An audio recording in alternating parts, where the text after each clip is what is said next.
Hey! This is JJ and Alex. I made a name for myself, I told you I won't be denied. As you wrap up your day, it's time to get your fix of the teams you live for and the sports you love. This is JJ and Alex on 97.5, the KSL Sports Zone.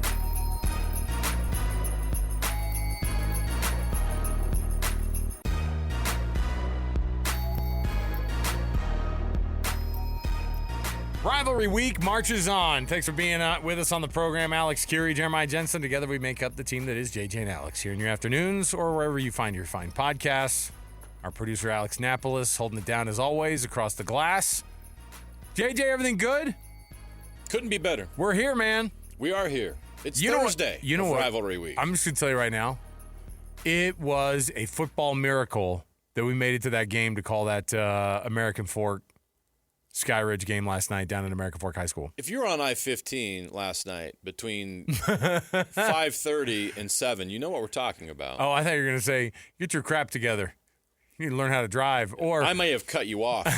I want to apologize. I apologize to everyone that was driving on I-15 between Broadcast House here in downtown and American Fork High School. Yeah, listen, anywhere along the way. I beat JJ there, which means that if you were a dirtbag, I was definitely a jerk on the road. I was by the end, my map keeps telling me it was like, hey, 6:31, 6:38, 6:41, 6:46. And I was like, okay, I'm kind of a little close. Got to be on the air at 6:55. That's weird. And then I was like, getting worse. And then I was like, 7:04. And then it'll go back down to 7:01. I'm parking and running in, and I walk up the stairs, and JJ isn't there yet. I'm like, we left at the same time. You did have that big KSL van you had to drive, though, so that was weird. That's probably harder to get around. I wish the big TV live truck. we got the satellite there just in time. Weaving that thing in and out of traffic. Come on. So we did it though. We had fun. We were at Broadcast House, or we were at the Plaza for the home opener. We run out of there and we still make it down to call a game down at American Fork. So there you go. That's crazy. And that's not even rivalry stuff. No. What a week. I know. Things have been awesome. If you're a sports fan in Utah, you are so spoiled. And you got the Jazz tonight. Oh yeah. Preseason. There's so much going on right now. Is Ace doing okay? Health check. Ace doing okay? Ace will be fine. Might not be playing tonight, but do they have to be straightforward with it with the preseason? They probably don't. Although there are lines on preseason games too. You degenerates Walker out there. Kessler's back tonight. Now I saw some rumors trickling around, and there's always a lot of Walker Kessler rumors. Did you see this one though? No. What? Jazz. What do you got? Ace Bailey's out. That's fine. Okay, he so needs to rest. Yeah, he needs to. I mean, he's getting up there in age. So rest up. Load management. Rest up, fella. And we did turn 19. Tendinitis in the knees, no good. I'm joking. He did turn 19 in August. So Father Time, always working against all of us. He's almost past his prime. We haven't even seen him yet. Past his prime. Him and Bear Bachmeier, I don't know. Both those guys getting way too old for me. Just want the true freshmen only. Hey, those windows can close quick. We got 6 games with Bear. Practically, I mean, that's like, this point. These guys old as the hills. Don't ask them about a freshman quarterback anymore. Hey, we got lots to get into, though. Tons on the program. Here's what we're going to do. I'll tell you what we have in the lineup today because, of course, we're bringing you all sorts of interviews. We're bringing you all sorts of rivalry talk. We're going to get you, of course, your Jazz Daily stuff as well because the Jazz are playing tonight. We're also going to get you with Hercules First Federal Credit Union because it's our weekly dip in to give you the winner of the Hercules Hero of the Week Award, and also Hercules is here in studio with us today. So that's going to be a lot of fun, but I want to run down real quickly what we have for you. BYU, former BYU quarterback, the last quarterback at BYU who won in Provo as the starting quarterback, Jaren Hall, going to join us, former BYU quarterback. Of course, he's been on this program many, many times. As he was part of our players club at the very beginning of when we started doing all that. And Jaren was on with us for a couple of years, and he'll jump on and give us some thoughts as the rivalry has shifted from, because was that his senior year too? Yeah, it was, right? 21? No. No, because then he played his senior year, right? Yeah, yep. No. 23 even? Sorry. Yes, 22 was his senior year. 22 was his senior year. Yeah. So Jaren's going to come on with us. Bear Tourigny is going to join us for his weekly slotted time at 4 o'clock, also to break down the home opener that they won last night, thank heavens. And then Andy Phillips, former Utah Utes kicker as well. Love Andy. And Andy's story is great because he married a Cougarette. So there's all sorts of wild back and forth. And obviously his sister, I think, played soccer at BYU as well. Busy, Yep. right? Uh-huh. So lots to talk about. We've got tons to jump into. And we'll bring you all the rivalry talk. Everything you can handle, bro. So let's get going here. The Cut is where we start things off here with the top of the program. Let's do it. It's time for the biggest story of the day. This is What Made the Cut with JJ and Alex on 97.5, the KSL Sports Zone. Trajan Wealth brings you this portion of the program. TRAJAN Wealth.com for all your trusted local needs in retirement. TrajanWealth.com. All right. Now, the lists across the country now, I think that these lists kind of, generally, if you have a national top fill-in-the-blank list, and it's subjective, and it could be, anybody could be on this list or whatever you think, I look at these and I think these lists expose how little people care watching past the Rockies, college football. Yeah, if they even get that far. It's hard for them to focus on it because I notice when they put these lists together that I think guys, and we are the opposite, right? We go, man, I'm not going to throw as much love to the SEC as they think that they need to get, or the Big Ten or whomever. And I saw this list, and when we threw it in the rundown, I thought, yeah, I don't know.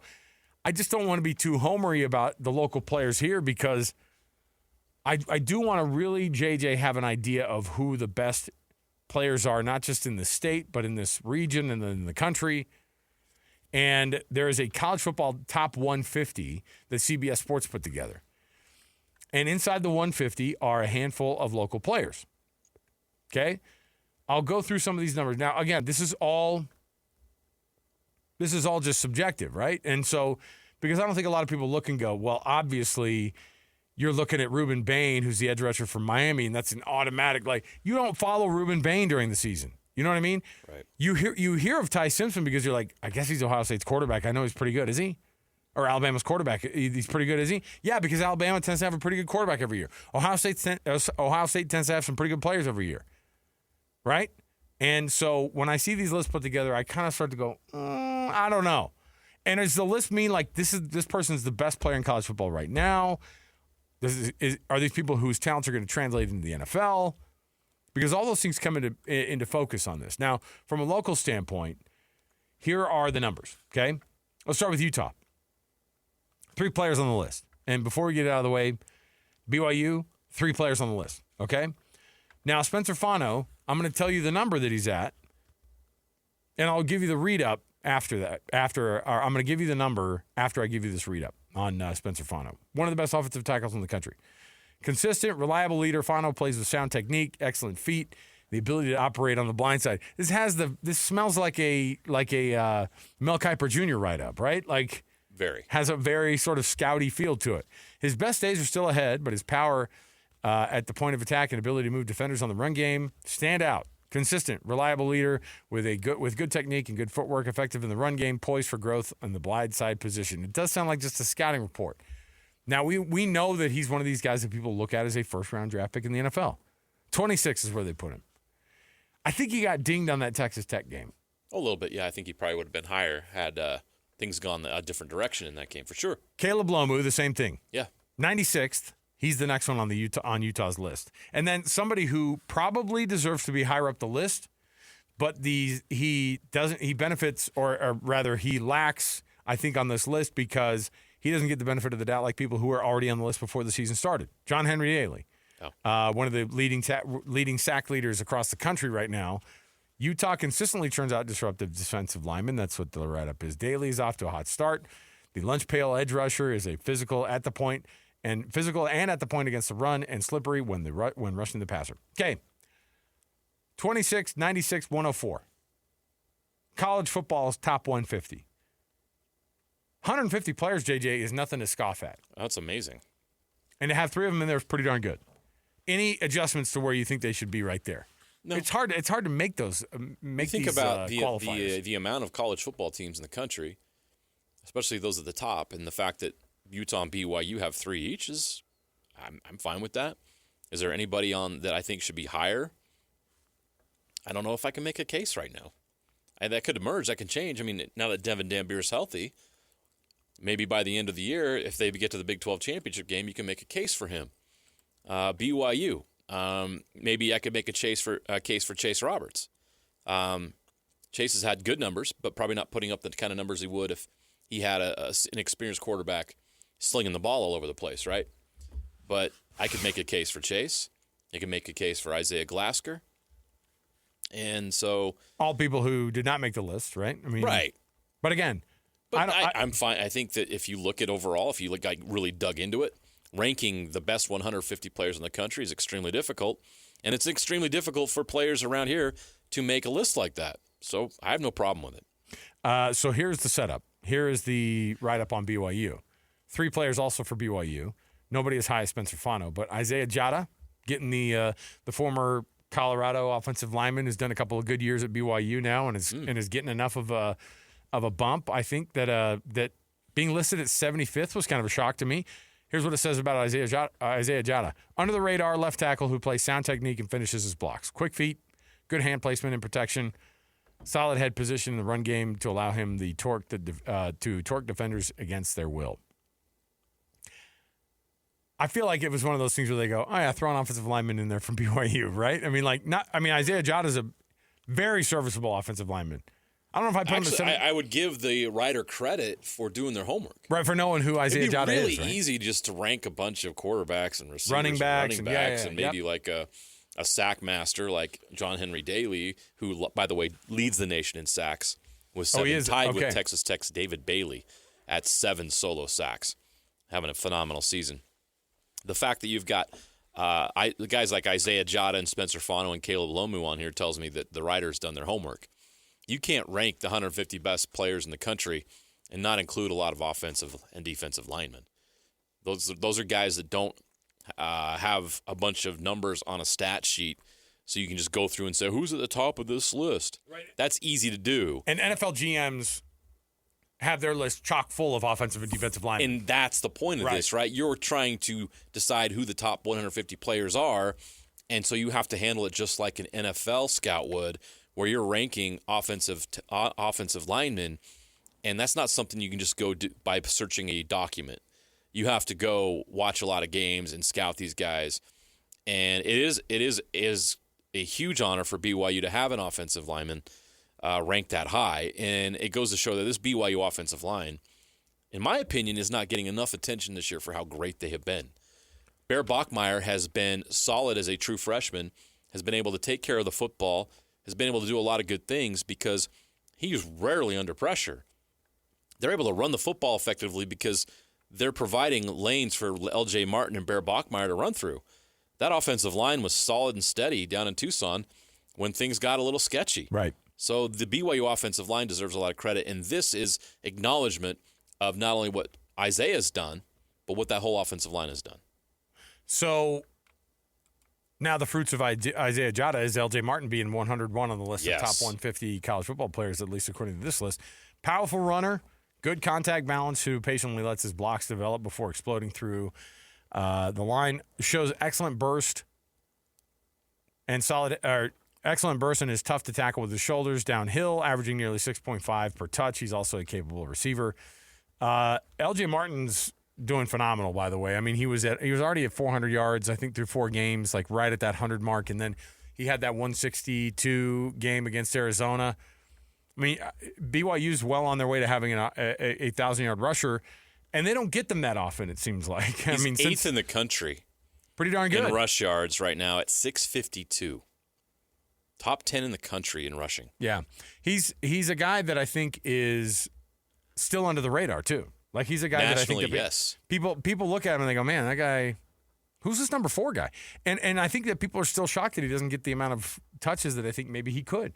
Bear had how many rushes the other night? 22? 23? But LJ had 25. And that's they ran probably the ball a lot. I bet if you went back and looked, you could probably – I bet that's the most carries he's had in his career, if not really close. I don't know. I can't remember the last time a BYU running back had 25 carries.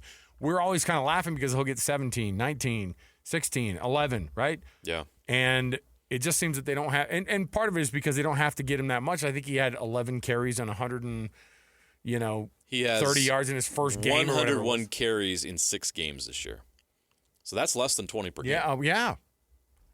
Yeah. And so I think that LJ Martin still is one of these guys that's going to keep shocking people a little bit if they haven't watched BYU play. He seems to now have a big run in every game that he plays in. And in the Arizona game, the difference was he had him early, right? Mm-hmm. And then he kind of got on the rest of the game, too. He was going for 8, 9. It seemed like all game long. 6.5 per touch, though, on the season. And then 124th out of the 125 is Jack Kelly, linebacker for BYU. Throwback player who can play every down and get after the quarterback both in the box and off the edge. Kelly is a relentless hunter who suffered an early injury versus West Virginia. His outlook for return looks positive.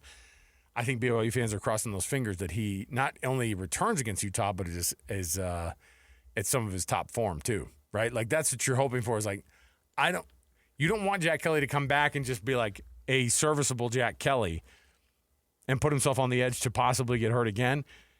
They need somebody to be that lead spy against Devin Dampier, and I'm telling you, they want to make sure that it's Jack Kelly so that Isaiah Glasgow can do his coverage duties. Right. And so you could easily put Isaiah Glasgow on this list. Is there anybody else who's like you said Chase Roberts earlier for BYU? I would throw out there. Anybody for Utah? Is Smith Snowden not getting enough looks? Yeah, you could throw Smith out there. I know Teo Johnson is a name that, as far as NFL scouts go, that is really popular. So that's another name I'll throw out there. Off the top of my head right now, no. I think John Henry Daly and the 2 offensive tackles make a lot of sense. I think that there are others who could emerge. Does Lander Barton have some bigger games coming up? Yeah, you hope. Does Smith Snowden? They've had some great plays, but again, to make a list like this, you got to be pretty darn good. And all these guys that are on here are pretty darn good. Anybody else missing on this list here locally? You think they got them all? Yeah, no, I can't. I don't know that there's anybody at Utah State you could. There's one guy I'll throw out, John Miller, the linebacker, Utah State. He's way high in sacks. He's having a phenomenal season defensively. But obviously, when you're a group of 5 and you've got a few losses, people aren't going to notice as much. But that's one guy that I think deserves some consideration. John Miller's been terrific. The transfer from New Mexico. But I don't think there's any other guys right now that I think could break through there.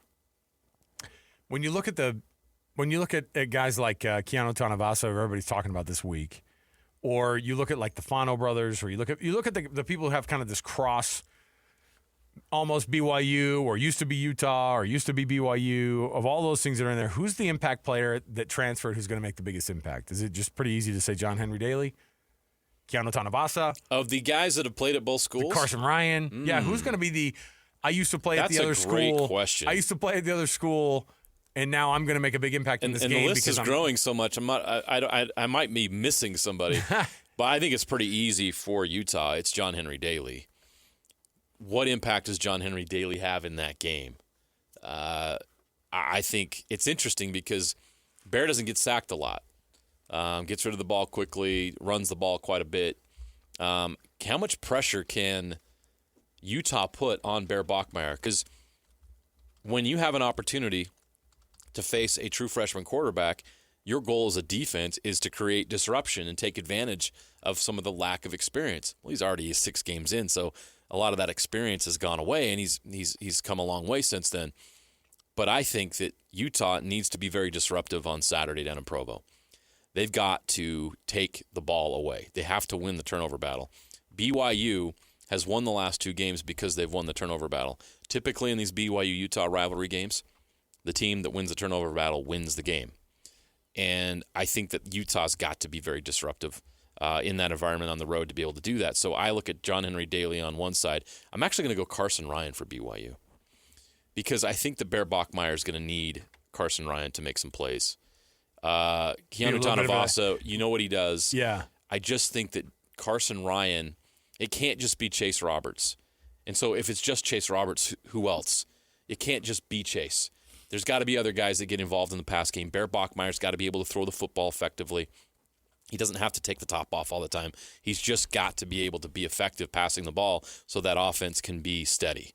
And obviously they're going to lean on the run, I think, a lot more than they will in the past. But He needs somebody else to be a target who can step up. And I think that's a game where Carson Ryan's going to be highly motivated to play against his former team. So I would point at those two guys as having the highest impact of the guys that have played both at BYU and Utah in that game. And it's interesting that in these days we can have those conversations. Pretty wild. We'll come back. More to go. Jaren Hall, former BYU quarterback, going to join us next right here, 97.5 The KSL Sports Zone.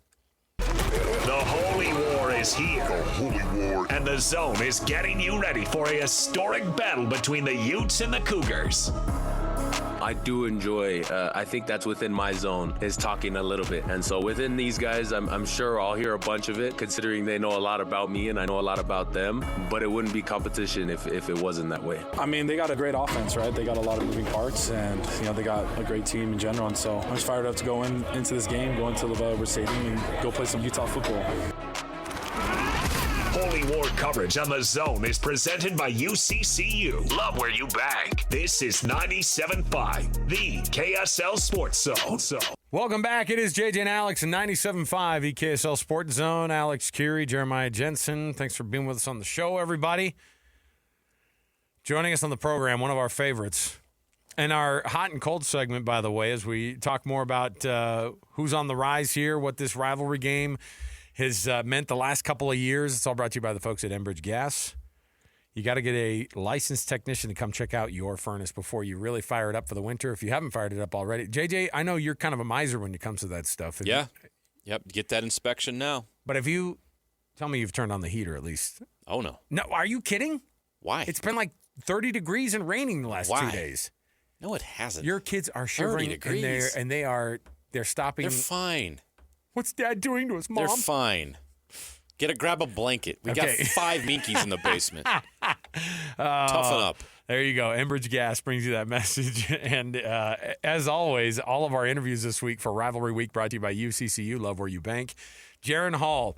He's the OG member of the Players Club on this program, and we love having him back anytime we can get him. And Jaren, thanks for being on the show, man. How are you? Yeah, thanks for having me, guys. I'm good. Doing real well. Hanging out at home with the kids, the wife right now, so just having some good family time. Life is good. Don't tell me you've already turned the heat on. It depends on the day. We're not the best at conserving energy, so we break the rules of going AC one day, heat the next. But it's Utah. What do you expect? Yeah. Maybe I'm just a bad human being. No, you are. And no, you're a cheap dad. We've all been there. It's fine. And at some point, you'll get there someday, Jaren. You'll get there someday. We have to turn that corner at some point. Jaren, first of all, this rivalry, of course, has just. I mean, it just is one of those that it brings anxious feelings for people on both sides. You got that monkey off of the back for a lot of BYU fans back in 2021 when you got the win at home at LaVell Edwards Stadium, that 26-17. Tell us that, and you know what, by the way, if you go into the media room still in the bowels of LaVell Edwards Stadium, you've got a big picture of you on the wall with that game and with the final score on there. What do you remember from that game specifically, or was it just a blur at this point? I mean, you kind of remember everything, to be honest. Obviously, you finished the game out in victory formation. That was pretty cool. But, the touchdowns, the moment in the locker room afterwards, the pregame, seeing the fans and warming up, you kind of remember all of it. I think when you're trying to be present, you experience it all. And I've been lucky enough to remember quite a bit. So, it just depends on the day and what I'm thinking about specifically. But it was a good night. Going back to that game, before that, there was so much talk about Utah's dominance in the rivalry and the streak, and you guys had to hear it all the time. And you're a legacy kid. Your father played there. You guys are Cougars, and you had to hear it for a long time. How did you deal with that weight and that pressure, or what was it like for you to feel that and know that everybody was depending on you and your teammates to end that streak, and then to get it done at the same time had to be just an incredible thrill? I feel like A-Rod and Kalani just did a great job at instilling the importance, taking the season a week at a time, not thinking about that game too early, because everyone knows, regardless of what you want to say, it's just another game. It's really not. There's always more that goes into it, especially as a player. You feel that as a fan, you understand it, as I'm realizing on fan Twitter this week, it's a little crazy on there. So it's like that for everybody. But they did a great job, Kalani and A-Rod and the coordinators, just all the coaches, of helping us stay focused the week before, specifically that year we played Arizona. So we're focused on Arizona, didn't let it build up too much. And then we were able to get it out of the way quick, week 2. So we were able to, just get through 1 week and then be able to let loose when we played them the week 2. And then the years before that, obviously, was a little different playing them later in the year. But I just thought it started with our culture of just, taking it a week at a time, staying professional about how we approach, each game and respecting our opponents. And then once you got to that game, you realize that, it was the same preparation, the same focus, but it's just going to be a little more juice and more excitement. But that's why you play the game. That's what's so special about college football. I was first of all, Jaren, when back in 2021, you definitely didn't tell us it was not like any other game. It was like, no, this is the same. We prepare for the same games every week. I know how you guys do it. Media training. I know. I know about that, dude. Like, we know that. But A-Rod said the same thing this week. He goes, because I think one of the people down at Provo during media day was like, or during the media availability this week said the same, like, hey, I know you guys approach this like, every other game and every opponent you respect. And A-Rod finally said, hey, look, we can't treat this like any other game because it's not. We know it's not. Like, let's tell it like it is. This game has different juice to it. And then now you see how the transfer portal has added to that as well. We see more crossover than we've ever seen. I mean, you guys had dudes playing on your team who were playing at Utah. I think of Samson Nakua on the roster for you guys who obviously and by the way, I'm looking at the roster too, and I'm like, I'm looking at Bernard was on. Yeah, Mackay. Sorry, not Francis Bernard. Francis Bernard was on that before, before that. But like, I'm looking at the stats from that game. You obviously leading the way with the passing yards for BYU, and then your running back is Tyler Algier, who went over 100 that day. Puka Nacua has 4 catches for 40 yards that game. Like, I think about the talent that was in that game and where we kind of see those guys out. Dalton Kincaid on the other side of things for Utah. It's just packed with talent every year, and it crosses over even more so now.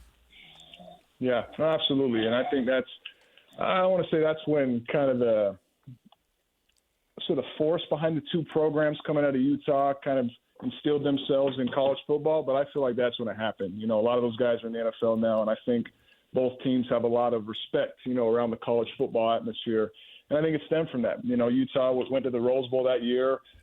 Cam Rising played really well, as the season went on, and they became a great team, and then we went on to win 10 games, barring a couple injuries, I think, which was our downfall that season.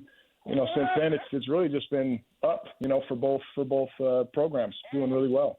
You make a great point. I'm looking at the talent on those rosters. There's a lot of NFL guys that were on those rosters. My gosh, Britton Covey was on the other side. My goodness, some really, really good players, really impressive. You go, but I mean, your dad played at BYU, so what was it like growing up with the rivalry? And I'm sure you had a lot of pride in what your dad did there and growing up in it. What was it like for you growing up a part of this? Because you've been around this your entire life. Yeah. So my dad, it's interesting. When it comes to, I feel like in that rivalry, it's a lot of passion. I feel like it's almost, fandom takes over more than anything with the emotions. I think players tend to have more of an even keel, and I think some might think that's controversial, considering some of the, post-game interviews and things you've heard from some pretty big figures in it. But I think typically players tend to try to stay more level-headed with it. Fans love to enjoy everything, which is great. So my dad, with that, not from Utah, he didn't really express too much emotion, when we'd watch those games growing up as kids, and he wasn't crazy about it in that way. So I thought going to BYU, I was pretty even-keeled with it. I knew what the rivalry was. Obviously, I'm from here. I'm not ignorant to that. But it was more so just about football and playing and enjoying that game than it was more so getting caught up in the, what's crazy about it, or the, people call the hate between the 2 teams, however you want to phrase that, if that makes sense. So Kalen just did a good job of, encouraging us just to enjoy watching the teams play. Jaren Hall, former BYU quarterback, and in true form on this program, he's got a baby on his lap. I feel like so the family's growing. What are the Halls at 2 kids now? We're at 2. Yep, our 4-year-old little girl Jada getting big, growing like a weed, and then our little guy Kyler, 19 months now, maybe 20, somewhere around there. So we're getting up there, slowly building out the roster. Is he going to be a lefty, or what are we talking about with his arm? With his arm I don't know. We'll see. I'm just trying to get a golf club in the kid's hand. Man. That's what my focus is right now. I need an excuse to get out more. There you go. How much fun are you having golfing? It's been a good off season. We'll just say that. It's been a good off season. So now you know if you're going to get like a celebrity former BYU and Utah kind of like golf tournament together, pick Jaren on your team. He's been working on it. He's been working on his craft. Jaren, as always, man, thanks for hanging out with us, and we hope you have a fun rivalry week like we do, and have fun with those kids while they're still small, and we'll chat with you again, man. Thanks for coming on. I will. Thanks, guys. Thanks for having me. Thanks, There you Jaren. go. Jaren Hall. He finally said it. You've been waiting for how many years now? I mean, are you really being serious that it's like every other game? Oh, yeah, listen. Yeah. I mean, he was as like, I feel like he winked when he told you that today.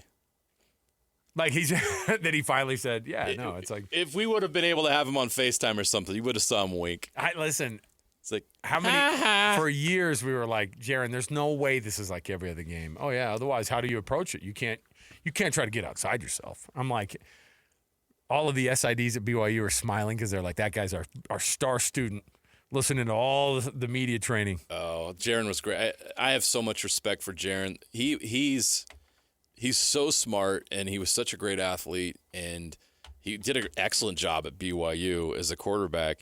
And the way he handled himself, I think BYU fans, if you're talking about, character and how you want a BYU quarterback to carry themselves and behave and lead, like he's the guy. He's like he's the poster guy for what BYU fans want out of their quarterback, and he played that role, and he was all business, and that was okay. I mean, it worked for him. It was an approach that worked for him, and he had success, and he won a lot of games at BYU. Yeah. And then got a chance in the NFL. So I think Utah at that point was where they won their first game, then they lose to BYU. I think they lost to San Diego State the next State week. in triple OT or whatever. And that's when Cam Rising comes in. That was when the Cam Rising era truly Yeah. began. And I'll tell you, They had Utah Charlie fans, Brewer Utah playing quarterback fans, ahead of Cam Rising. Utah fans were so pissed. Oh, my that gosh. Charlie Brewer was in that game.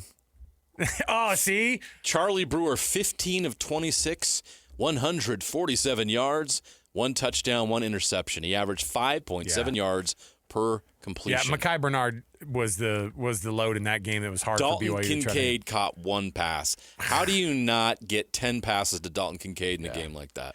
All right. We're going to take a break. We'll come back. We've got more around the corner. When we return, we've got tons to jump into still. All right. So we want to make sure that you stay right here with us. A rivalry edition of Would You Rather right here, 97.5 the KSL Sports Zone. Listen, everybody. Real-life hypotheticals to get your brain churning. As JJ and Alex ask, would you rather?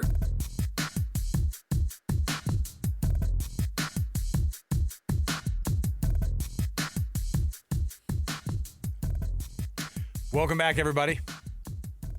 97.5 the KSL Sports Zone. Thanks for being with us. A rivalry edition of Would You Rather, JJ. Would you rather a blackout game at LaVell Edwards Stadium? I mean, not LaVell Edwards Stadium. At Rice-Eccles Stadium. Or the Royal Blue Out at LaVell Edwards Stadium? What's a better look? Well, at night, blackout. Yeah. It's just the honest truth. But when you get 65,000 fans in unison at LaVell Edwards Stadium, Mike, it's Like literally singing in pretty unison. cool. I've told you, only stadium in the country where people are singing harmonies on the on the national anthem. It's pretty good. It is. It sounds phenomenal. And they put on a show down in Yes, they Provo. do. My goodness. Let's just jump in right now. It's that time of the week for us to be able to dip in with Coach Bear Tourigny. Of course, this is your radio home of the Utah Mammoth right here on 97.5 the KSL Sports Zone. Coach, congrats on stealing those the first 2 points at home. Must have felt good to get the first win of the season at home and your first game at home. Yeah, it was really good. I think the boys played really hard, really happy about the way they played. We really want to talk about the win, but I think what everybody really wants to know is what you thought of Tusky. I think it's great. I think the reaction of the crowd and the build-up was really good. So happy to have finally our mascot. Yeah, Tusky's all part of what they're building there, and tongue-in-cheek there. But it is an important part of it to have all these things done. And last night, fans got to see a lot more of the elements that you normally see in a great hockey barn. You're watching this thing develop. How have you enjoyed seeing the progress of the Delta Center and the environment, and that really feeling like one of the top hockey barns in the NHL? Yeah, absolutely, it is. I think it's unique when you go around the league. You see how steep is the Delta Center, how much the fans are on top of the ice and close to the action. Plus, I like the way they do things, from the name of the team, from Toski, all of that. I think I like the build-up. I like the story behind. It's not just, whoop, it happened, and there's no background story and everything. I think everything is well thought and well designed, so I like the way they do things.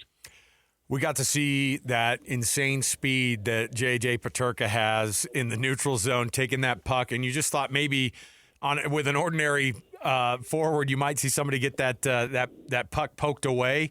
He blew through the middle of that Calgary defense, and he put it on. You see that stuff at practice every day. Tell me what 77 brings to this team. Well, he brings exactly that. Brings speed and skill. I think he as well can score a goal. He has that knack to put it behind the goalie. Basically, I think we needed that. I think that's one of the big reasons why we Bill made his acquisition when he was made available or possible to acquire. I think that's something we needed in our team. Can you help us understand how the challenges that a player like Peterka has in coming into a group like this that they've kind of grown up together and they know each other, and then all of a sudden Peterka's got to figure out a way to kind of fit in and be a part of it. What are the challenges that come with that, and how has he handled that? I think he's doing a great job. I think there's first of all, he was used to being the same teammates for 3 years, the same organization. So you arrive in a new environment. Each organization do things a little bit differently, and different culture. So learn the culture, and then learn the new teammates, and learn how we do things here, and what's our structure, and what's our mindset, our game management, et cetera, et cetera. So I think he does a really good job. If I look at the start of the camp and where he is now, I think there's a lot. He grew a lot. He grew a lot in the way we want him to grow, both sides of the puck, in his battles, winning more battles and stuff like that. And he's really coachable. He's super receptive. So I can see the growth every day. You guys have a phenomenal defense right now. Obviously, that was a big priority in the offseason, to be able to not just have really strong guys on the blue line, but also to have depth. How big of a deal has it been to be able to have multiple guys? Not just, last year at this time, you guys are scrambling, trying to put together, bringing guys up and trying to make sure that defense can just hold while you get your guys back. But it just seems like the defense so far has been really, really sharp. What have been your thoughts so far about those defenders? Yeah, I think they're doing a really good job, like you said.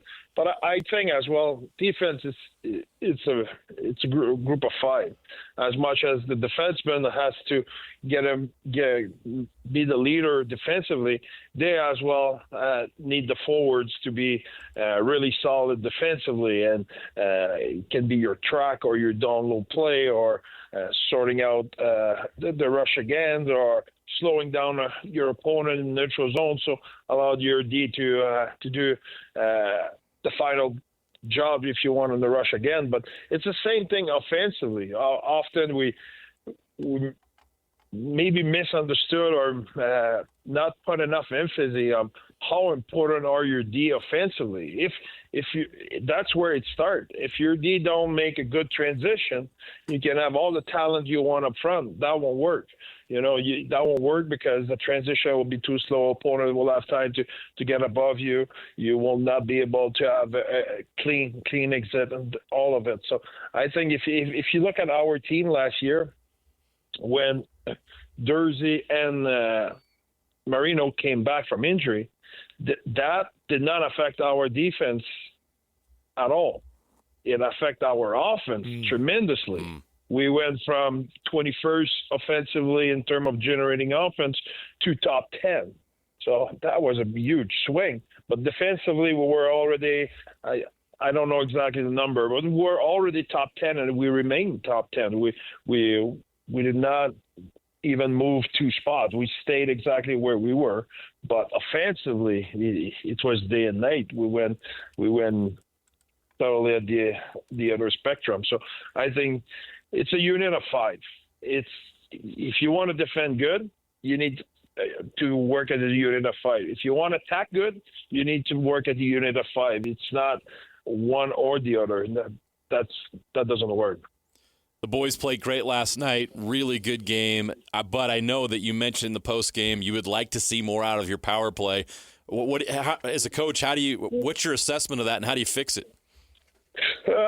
I don't know exactly what I said, to be honest, in the sense of if I said I want to see more of our power play, it's not exactly what I have in mind. I think our power play generate a lot of offense, a lot of opportunity. I wanted to score. I want him to put it in, but I like a lot of stuff they do. I think in that game we generated a ton of chance. We had great opportunity. We did what we had to do. You know, in the long season, for me, if we play on power play like we played yesterday, I have no worries. We're good. There's some night the puck goes in, sometimes the puck doesn't go in. It's just if you look at the number of chance and Grady we had, from breakaways to backdoor tap in to even Crosser had a hell of a opportunity in the one-timer. His stick broke. What you want to do? That's one of those nights. The stick broke. There's nothing we can do. Yeah. But the opportunity we created there was a great opportunity. Was same thing. Cal's got a hook on the back door. It's a tap in. He has an open net. Well, there's a breakaway of Kool-Aid, et cetera, et cetera. There's a lot of great opportunity we had. The puck did not go in, but I can tell you that if we can do that every night, the puck will go in. I'm not worried about it. It's the only thing I want from our part at this point is that part. But I like the effort. I like the mindset. I like the offense we're generating. Now we need to finish. The chemistry thing people talk about at the beginning of every season, right? They go, yeah, let's see how much the chemistry can build with these lines. And then you as a coach are trying to figure out the best version of who these guys are. And what have you seen so far where you're looking at it and you're going, okay, because people do get a little bit nerve-wracked, you know, when they go, okay, and you just talked about how the puck will end up in the back of the net when everybody's, you know, all there together as that group of 5. But when you look at it, is it difficult as part of your job to be able to make sure and put together those best guys who are working right now, or is there kind of a balance of patience in there too, in a game where you have to get those wins, but you still have to be semi-patient with these guys? Yeah, it's a mix of all the above. I think first of all, need to realize those guys did not play together during the training camp. You know, Barrett Eaton could not play during training camp. Logan Kool-Aid could not play during training camp. Jack McBain played only one game, so on and so forth. So all the lines, because all our center was hurt, the lineup you saw the first game in Colorado was the first game they played together. It just happened. Even if you had a month of training camp, they didn't have the opportunity to practice together. So we knew, and we talked about it before the season. We really like our training camp. We had a great training camp. Guys worked really hard. The chemistry was good and everything. The only maybe negative point was, okay, those guys did not have the opportunity to practice together or play together. So it was the same for our power play unit.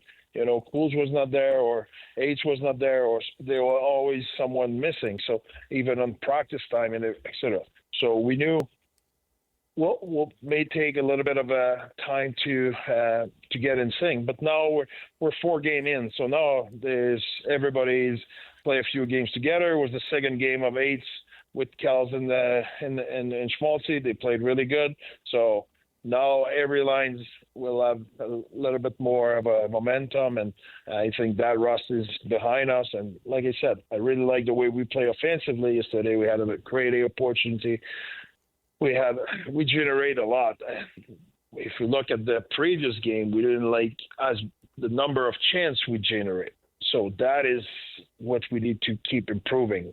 Last game against Calgary, we generated a lot of offense. So if we keep doing that, the puck will go in by bunch at some point, but I think we're doing a lot of good stuff right now. Yeah, that last night was just awesome. It was a lot. It was fun. The environment was great, and the homestand continues now. with the Sharks and Bruins in town this weekend. What kind of growth and improvement do you want to see out of this team? What do you want to see out of your boys this weekend? Yeah, I want to see us play offensively like we did yesterday. We were gritty in the inside. We got a lot of inside look, a lot of rebounds. We were fast. We were as well really good on the forecheck. We were on top of them. That is the two things we're looking for offensively on this side of the ice. Be really in your face. And defensively, I think we can keep building on how we break out the puck in the first two periods and having a lot of movement, a lot of momentum. That will build our speed up ice to generate off the rush and off the forecheck. Coach Bear Tourigny, of course, joins us every week right here on the KSL Sports Zone. Good luck this weekend, Coach. We're looking forward to these next couple games here at home while you're getting used to the new digs at Delta Center with the new sightlines for all these fans and a new mascot. Everybody's excited about it. Thanks for being on the program as always. We'll talk to you next week. Thank you, guys. See you next week. Thanks, Coach. Coach Bear Tourigny, everybody. Man, he's he belies the look that he gets that you get on TV from him, right? So he's super accessible, and I think that 4 points in 4 games, you're at a spot where you're feeling pretty good about it. I mean, it was a little nerve-wracking last night when you're out shooting Calgary. You're losing first period. 3-1, basically. You're home, and this Calgary team's not 100%. And I think they may have had 7 shots after 2 periods. Calgary, I mean. Yeah. 7 shots after 2 periods. One gets past Veggie, and then he ends up having to take, and obviously this is the way it is when a team's playing from behind, you get a lot more pressure from them. And he held up, and I think he made 13 or 14 saves just in the third period to be able to carry that thing home. They got that empty net goal at the end that was actually really cool because you're like, when you're a fan and you're at the game and the empty netters are kind of funny because they feel cheap, but they're still a daggum goal. Absolutely. And when you see it go in at that weird angle and you're like, oh, it's going to go. And I think fans just ended up going berserk to hear that goal horn go off again. The goals haven't been, piling up. I think by this time last year, 4 games in, you already saw 13 goals or something like that. It was 16 in the first 4 games. Yeah, so I think that a lot of folks are looking at it going, man, this team can't score. This team is trying to figure themselves out, and I think that knowing so many of those guys didn't play at all in the preseason and didn't train nearly as much in camp to get them right for the regular season, it's a big deal. All right, we'll take a break. Before we do, hey, the Pickler on Friday down in Lehigh is going to be hosting the Social Health Games 2025. It's an event that's free for families. Bounce houses, axe throwing, food trucks, and more. Jake and Ben are going to be there on Friday morning. That's tomorrow morning, 10 to noon for their program. See you there for the Social Health Games 2025 at Pickler down there in Lehigh. We'll come back getting late to the break because we had to squeeze Coach in with his schedule. So stay here, 97.5 the KSL Sports Zone. You know what's coming. Your daily deep dive into everything Utah Jazz. It's time. All season long and even in the off season. It's Jazz Daily with JJ and Alex on your exclusive home of Utah Jazz basketball. 97.5 the KSL Sports Zone. Welcome back, everybody. JJ and Alex, 97.5 the KSL Sports Zone. That music, of course, means it is time for our Jazz Daily. Brought to you this hour by the good folks at the Doug Smith family of dealerships in American Fork, Spanish Fork, and in Linden. Nobody knows cars like Doug. Nobody knows what's going on with this team right now because it looks like Ace Bailey is going to be out for tonight's preseason game. So if you had the kids ready to go see the rookie phenom, you're going to have to wait for a minute. But guess what? You got to log these hours as this team gets ready here. JJ, what is the thing that people have to learn the most about a team, or what can they learn the most about their NBA team in the preseason? You can learn nothing. Just about logging some hours. It's just about getting work in. It's a chance to see them on the court. I mean, when I've been covering the Jazz for 20 years, I can't remember ever having some kind of crazy, wild revelation about the team or what they're going to do in the preseason. It's just the next step to get to where you want to go for the regular season. In the past, I mean, this isn't even the case anymore. Like, you already know your roster. You've already decided what guys are going to the Stars and who's going to be on your opening night roster. There's not that decision that had to be made 20 years ago, or who's going to make the roster, who are they going to cut. That doesn't happen anymore. So Not much. You get a chance to watch your team. So if you're going to the game tonight, you're not going to get to see Ace, but Walker Kessler's back. And you usually get a chance to watch the game at a better price. As you watch this team kind of progress toward what the regular season opener is going to be, and you see all the I told you about the rumors of the Lakers possibly looking at Walker Kessler again. And the Lowry Markkanen rumors continue. This one was Jazz asking way too much for Lowry Markkanen, or not for Lowry Markkanen, for Walker Kessler. And I think part of it is because, look, Austin Ainge came in here, and this isn't to try to freak people out. Like, let me just tell you how this business works. If the deal is a good deal, or even just like even if it's a bad deal, and a GM is like, I'm making this happen, ask how that works with Nico from last year, right? Nico Harrison at the Mavericks and dealing with that whole deal. Austin Ainge came in and said, we are absolutely looking for the best opportunities. And if that means giving up some of our guys that are on the roster right here for an amazing deal, that might happen, but we have to be smart about it. Yeah. And I think that, somebody had reported that the Jazz may have been asking for this insane, two first-round draft picks and all these other people for Walker Kessler. And I'm like, they're doing that because the Lakers are freaking desperate.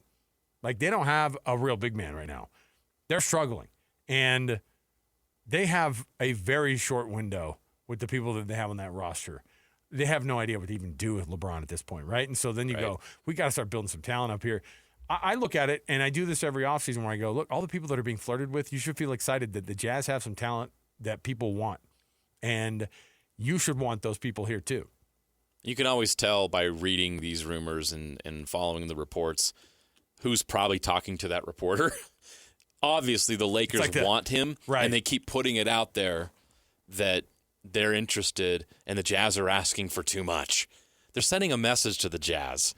So these executives and these teams, agents, use the media to do their business. They absolutely do. And so the Lakers want Walker Kessler. That's pretty clear. He's exactly what they're missing. He's exactly what they need. So that doesn't surprise me at all.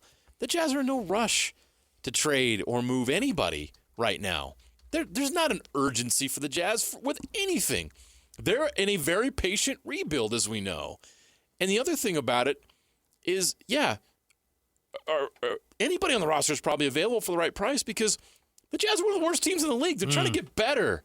So they're going to listen to any deal. There's nobody on the roster that's not tradable. Maybe besides Ace Bailey at this point, right? I think they'd even consider trading some of these young players if it helped them take the next step, because that's how the NBA works. How do you get better? How did the Lakers get Luka Doncic? That's probably a bad example. Throw out any other example around the league of how these teams get better and how they get that great player. Well, they got to give up something in return. The best trades happen where it benefits both sides, both parties. And the Jazz will listen to any deal out there that benefits them, but some other team's got to meet them halfway, just like the Rudy Gobert deal. You look back on it, that worked out pretty well for the Minnesota Timberwolves. It got them in the Western Conference Finals. That deal vaulted their franchise forward. Yep. And it's also benefited the Jazz. Same with Donovan Mitchell and the Cleveland Cavaliers deal. The Jazz have benefited from that too. Those are the ideal trades. The Jazz are in no rush to make a bad deal. So it is interesting to see what's out there.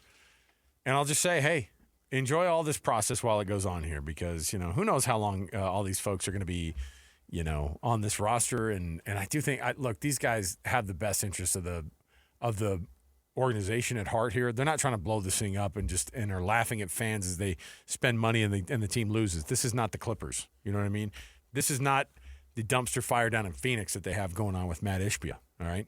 These guys want to get really, really good, and they want to get there as fast as they can. But they also know that you can't skip steps.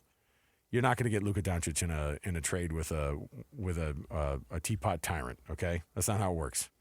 So, all right, join us on the program right now. Wait, no, I got to give you some tickets right now, right? Are they Mammoth tickets too?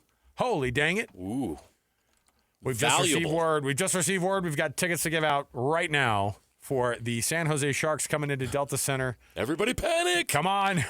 I mean, panic, but dial, don't dial with a shaky hand here. 801-575-ZONE. That's 801-575-ZONE, 801-575-9663. Get you a pair of tickets to the Utah Mammoth and the San Jose Sharks at Delta Center tomorrow night. Go check it out for yourself. All you have to do is go to your phone and dial it up, 801-575-ZONE, for a pair of tickets to the Mammoth and the Sharks tomorrow night. All right, we'll take a break. Before we do, though, let's get to Caleb, who's here with the folks from Hercules First Federal Credit Union.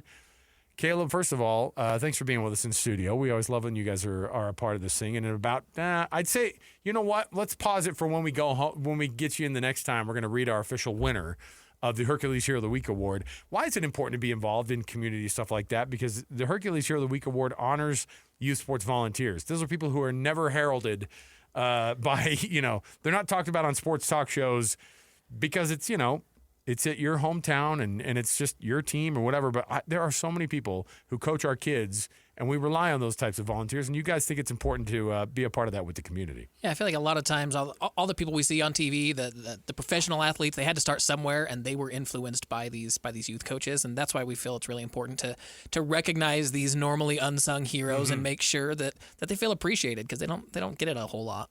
Well, that's what I love about Hercules is you are a hometown community credit union. I mean, everything you guys do is about this state and this community, and it shows in everything you do. And one of the things you do really well is obviously you're in the mortgage business, but also with home equity and different things like that. And that's what people need right now. I've done it. You need a HELOC, you need a home equity. It's a great time right now to tap into your home's equity, and nobody's better at it than you guys. Yeah, we feel like we do a pretty good job of taking care of our community members, not just in recognizing them with Hero of the Week, but really in whatever their financial needs are. And because, again, going back to that concept of us being member-owned, it allows us to do what's in the best interest of our members. So if it's not going to save money, we're going to tell you, hey, this isn't the best thing for you. Let's connect you with a different option, or maybe let's hold off until it actually makes sense. We're going to be transparent and upfront about that, because at the end of the day, we're here to serve our members, not just to cash in on a big payday. Members, by the way, get that personalized service. This is a homegrown federal credit union, but it's big because they can handle big accounts, but they can also make sure that they're one-on-one with you. HerculesCU.com is a website. You guys have a charter just like every other credit union does. What does somebody have to do to be a member of Hercules First Federal Credit Union? Yeah, so we are very, very local. So it's live, work, or worship in Salt Lake, Davis, Tooele, or Utah counties. So if you live in those areas, we're happy to service you, and we want to get you taken care of. All you have to do is go to HerculesCU.com. That's HerculesCU.com.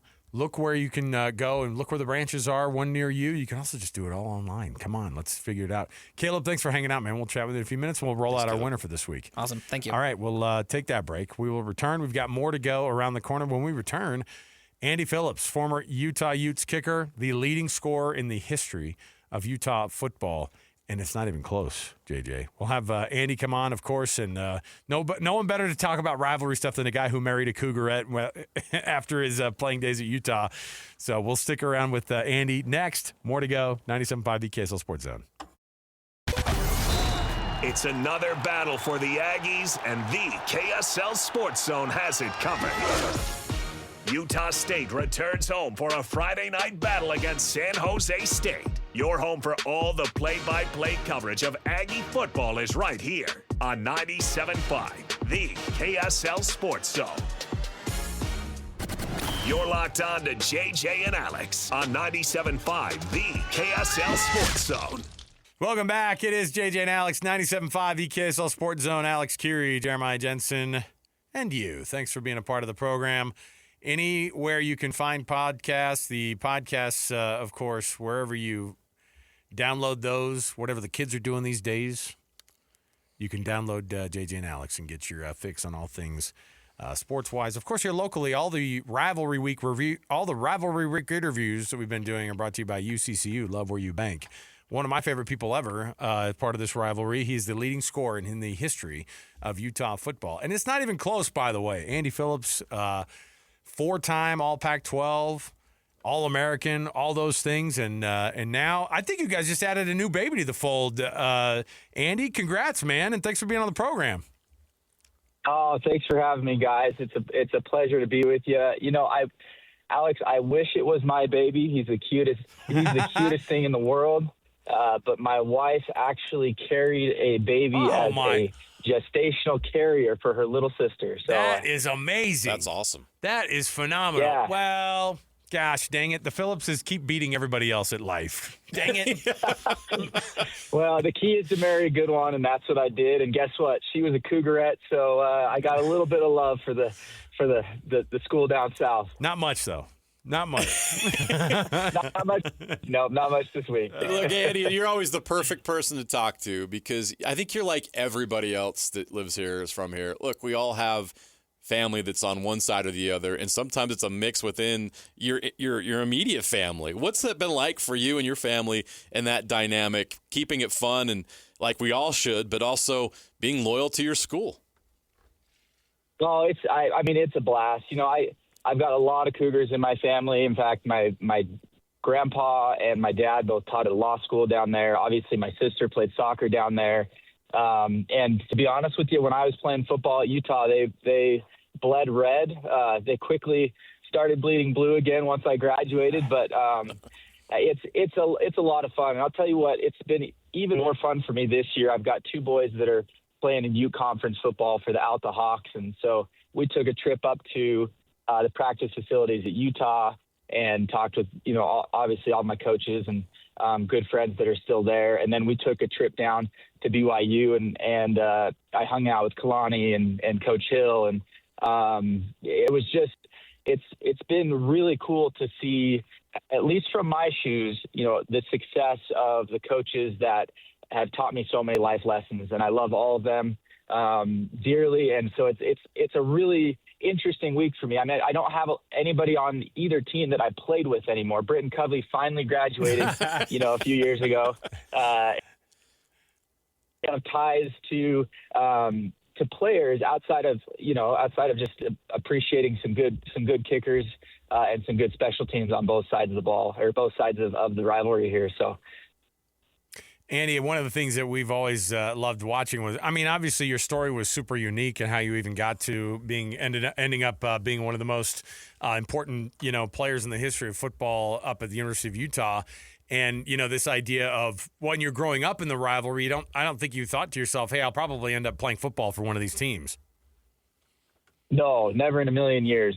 Never in a million years did I think I was playing football until probably, a day before I got an email back from Coach Hill that said, hey, come on up and we'll let you walk on at Utah for the summer and see what you're made of. So I loved growing up in the rivalry. It was a lot of fun. I won't tell you what side I was on this week, but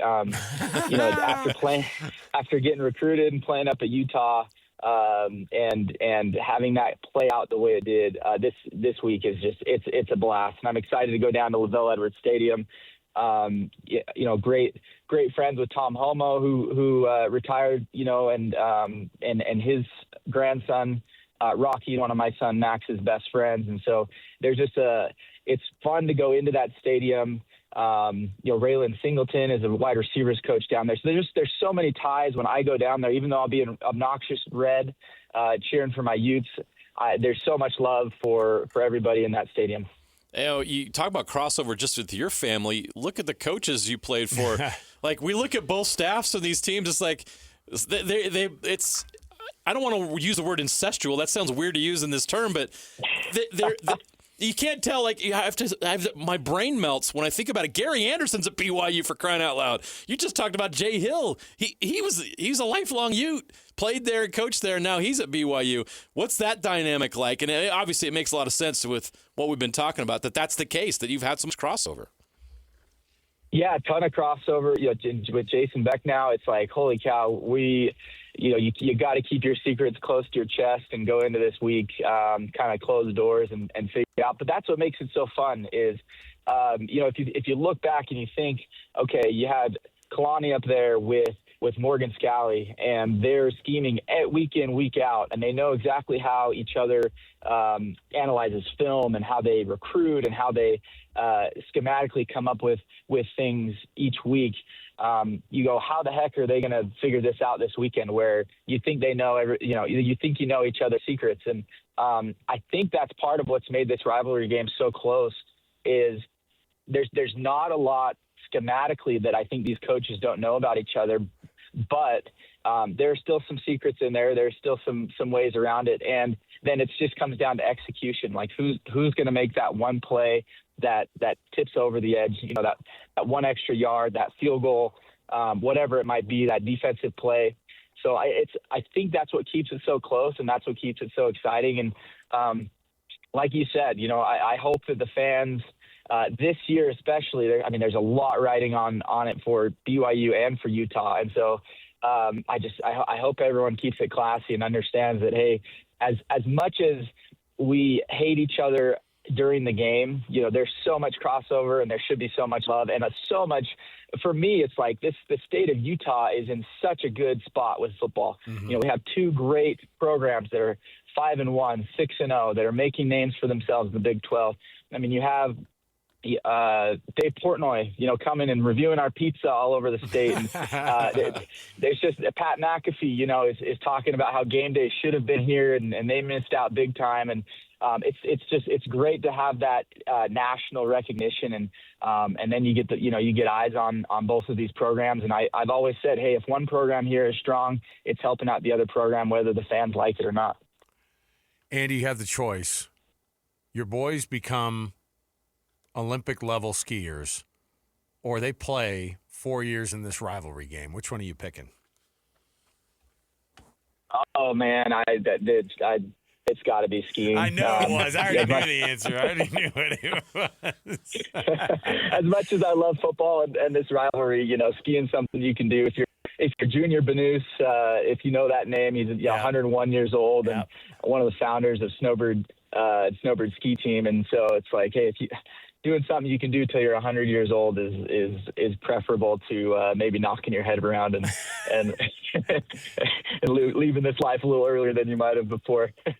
Like your good friend Tom Hackett, you were one of those guys that was lucky enough to never lose to those. Oh man, yep. You know what? I want to get your most vivid memories of playing in rivalry games. What a thrill it must have been, and you must look back on them so fondly. Oh, I do. Just to start off, my freshman year, we go down to LaVell Edwards Stadium, and you've got to understand, my grandparents have 8 tickets.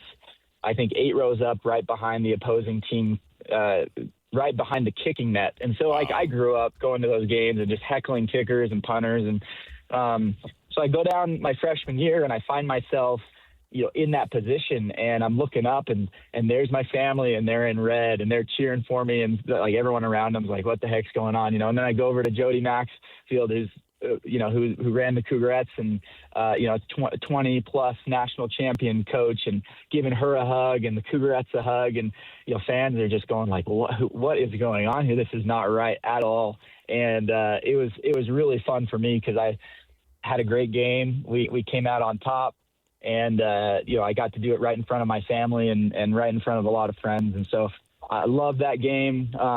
Next time we played, I think, was in the Vegas Bowl. And it was such a weird game. I kicked off like 7 times within 5 minutes and couldn't feel my leg. That was such a wild game.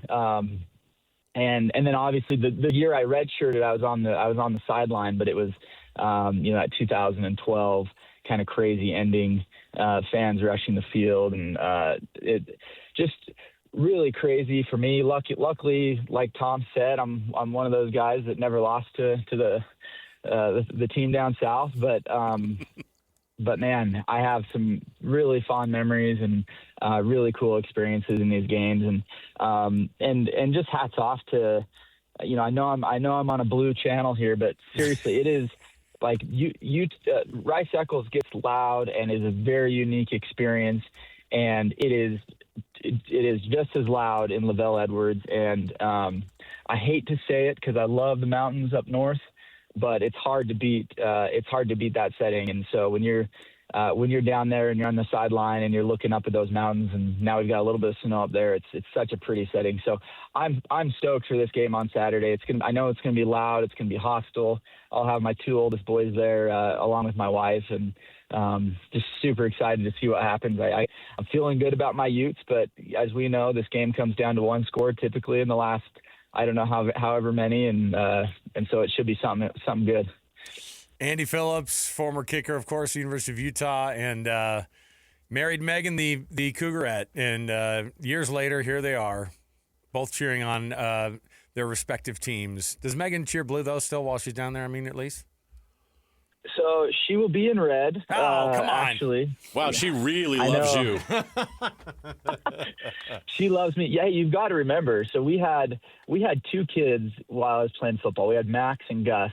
Max was in 2014, and Gus was in 2016, the Thursday before the rivalry game. And so she was just arms surrounded by those coaches, the coaches' wives, the wives of my teammates. And so there are some deep ties that were built there as a mother and as a wife to me while I was off kicking. And so she loves the Utah football program.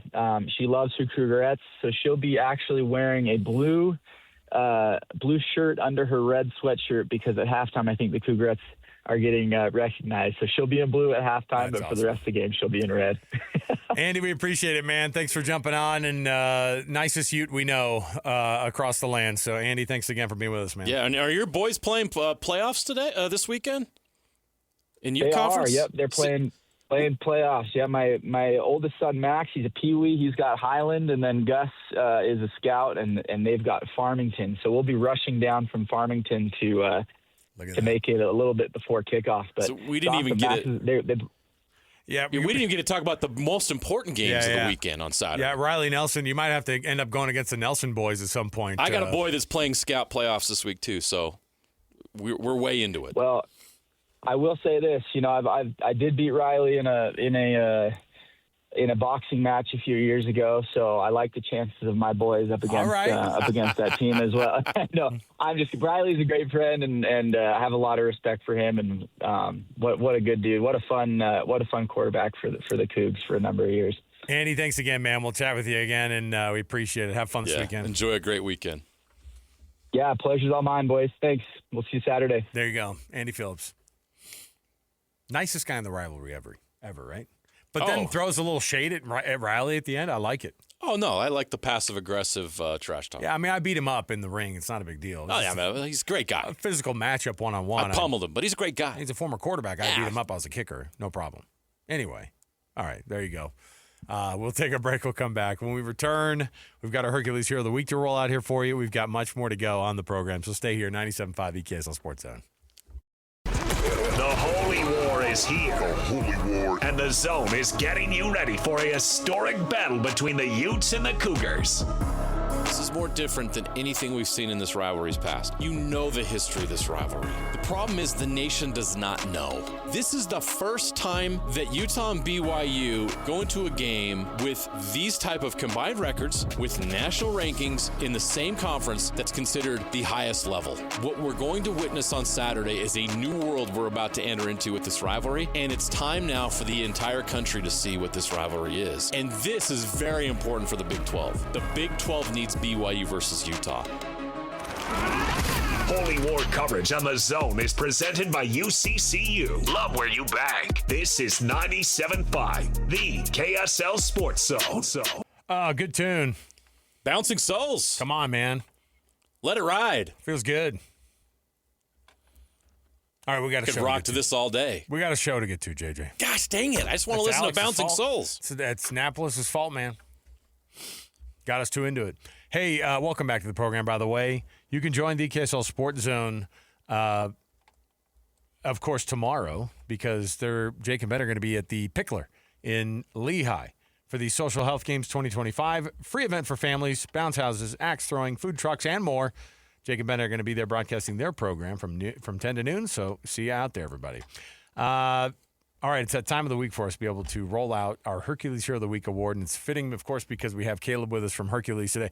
Caleb, you don't know who the winner is from this week, do you? No, Are you ready for this? This is a great one because it's a wife who has nominated a husband, and it's interesting because, the wives are the ones who are like, hey, they're away from the house, and they're volunteering, and they're helping out with these kids. And this nomination this week comes from Pam Haney for our winner this week, who is Scott Haney.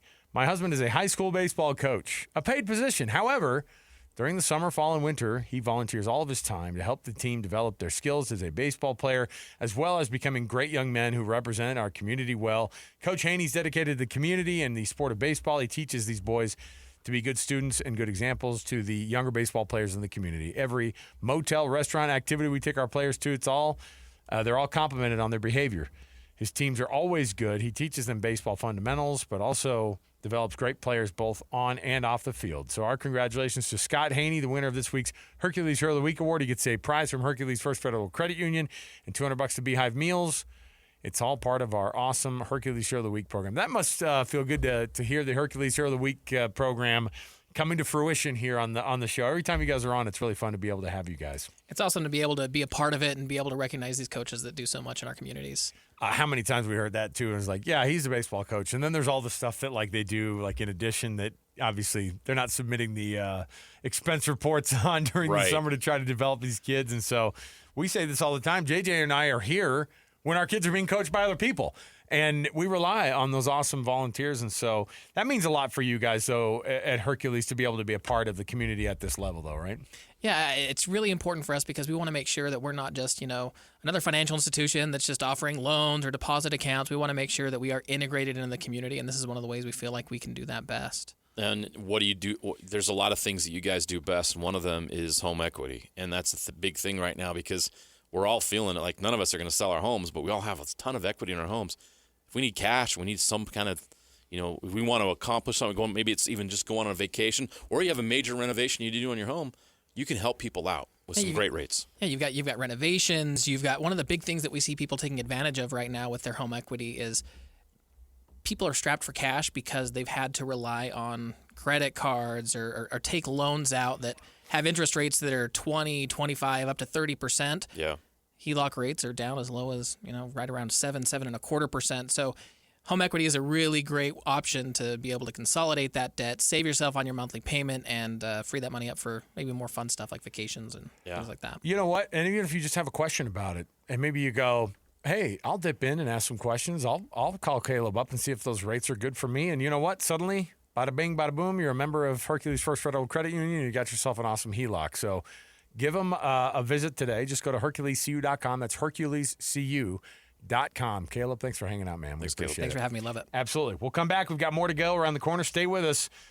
Next hour, we got tons going on here. We've got our NFL Blitz coming up. You also don't want to miss a discussion about the college football playoff race, of course, and where it sits right now in Week 8. Stay here, 97.5, the KSL Sports Zone. The Holy War is here. The Holy War. And the Zone is getting you ready for a historic battle between the Utes and the Cougars.